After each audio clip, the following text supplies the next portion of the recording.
Concerns are not easing up for Apple. China's contribution to Apple's total revenue just hit its lowest point in nearly 3 years. On top of that, sales of the new iPhone don't seem to be off to a raging start either.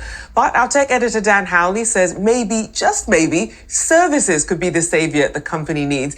He joins us now. So Dan, explain. Services, they never sound quite as exciting as new product launches, but I'm curious here.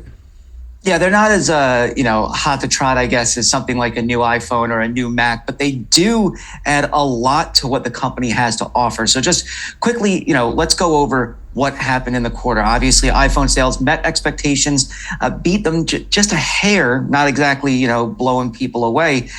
We also had issues with the iMac as well as Mac, as well as the wearables and iPad businesses. But services really did knock it out of the park here. They had 22.3 billion in revenue versus 21.36 billion.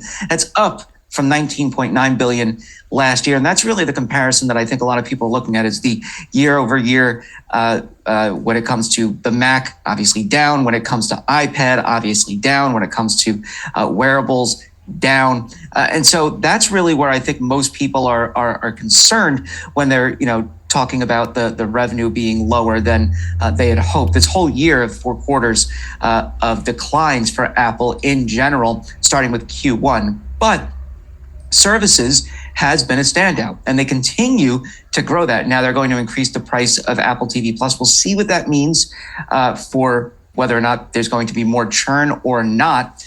They also are expected to have some big numbers, perhaps from Killers of the Flower Moon. That's something that is an Apple production, obviously, with Martin Scorsese and Leonardo DiCaprio. And then, moving past that, there's a few other kind of bright spots for Apple as well. The Mac, for instance, in Q1, Apple CFO Luca Maestri saying that the Mac should see an uptick going forward, and that's because of the new M3 chips in the MacBook Pro and iMac that are coming to users now. But there's still going to be problems with the iPad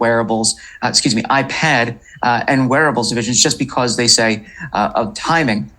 There's a few other bright spots for the company, and I think those are worth pointing out, and that includes India. During the call, Tim Cook and Luca pointed out India as a big bright spot.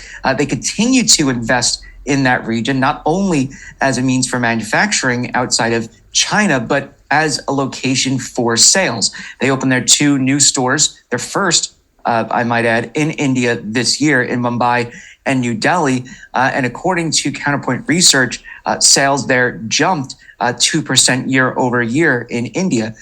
Tim Cook basically pointing out that there's a growing middle class there. He didn't want to go into describing the kind of similarities or differences between China a decade ago and India now, but clearly they're trying to look more into India as a place for growth, not to mention places like Brazil and Vietnam as well. But India, with its massive population, could prove to be a big bet and win for Apple in the long run. I think, the main things to look at are, obviously, people are concerned about iPhone sales. They weren't as terrible as anticipated.